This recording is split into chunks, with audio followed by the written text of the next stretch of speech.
নমস্কার।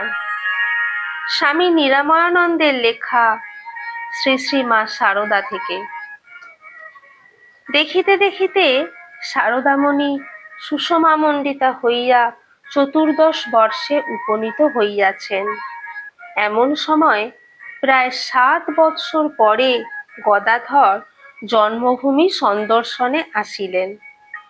এই কয় বৎসরে তন্ত্র ও বেদান্তের কি কঠোর সাধনাই না তিনি করিয়াছেন। সাধন সমুদ্রের পারে আজ তিনি সহজাবস্থা লাভ করিয়া সদানন্দে নিমগ্ন শ্রীরামকৃষ্ণ নামেই তিনি সমধিক পরিচিত। সঙ্গে আসিয়াছেন তাহার তন্ত্র সাধনার গুরু ভৈরবী ব্রাহ্মণী এবং ভাগিনেয় হৃদয়। প্রতিবেশীরা বহুদিন পরে তাহাদের গদাধরকে পাইয়া আনন্দিত। তিনি সকলের সঙ্গে প্রাণ খুলিয়া মেলামেশা ও হাসি খুশি করিয়া সৎ প্রসঙ্গ দ্বারা তাহাদের মন ঈশ্বরের দিকে টানিতে লাগিলেন।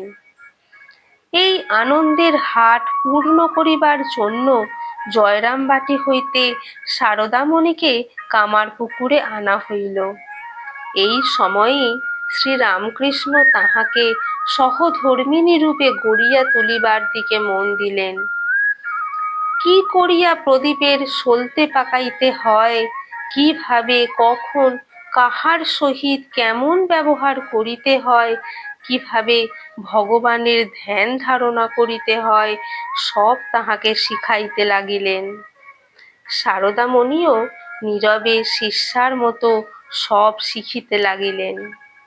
একদিন জীবনের উদ্দেশ্য ও আধ্যাত্মিক সাধনা সম্বন্ধে শ্রীরামকৃষ্ণ বলিলেন, চাঁদ মামা সকলেরই মামা, তেমনি ঈশ্বরও সকলের অতি আপনার।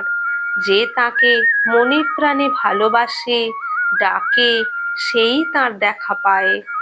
তুমি যদি ডাকো, তুমিও তাঁর দেখা পাবে। আর তাঁর দেখা পাওয়াই জীবনের উদ্দেশ্য, নতুবা জীবন বৃথা। শ্রীরামকৃষ্ণের এই প্রেমপূর্ণ কথাগুলি শারদামণির অন্তরে প্রবেশ করিল এবং তাহার জীবনের পরতে পরতে মিশিয়া গেল। তিনি তাহার পরম গুরু পতিকে জীবনের ধ্রুবতারা করিয়া এবং তাহার বাক্য মন্ত্রের মতো মনে করিয়া সাধনার পথে অগ্রসর হইতে লাগিলেন। এই সময়ের কথা বলিতে গিয়া পরবর্তীকালে তিনি বলিয়াছেন, তখন মনে হতো কে যেন হৃদয়ে একটি আনন্দের ঘর স্থাপন করে রেখেছে। বুকের ভিতর আনন্দ, চোখে মুখে আনন্দ যেন উপচিয়া পড়িতেছে।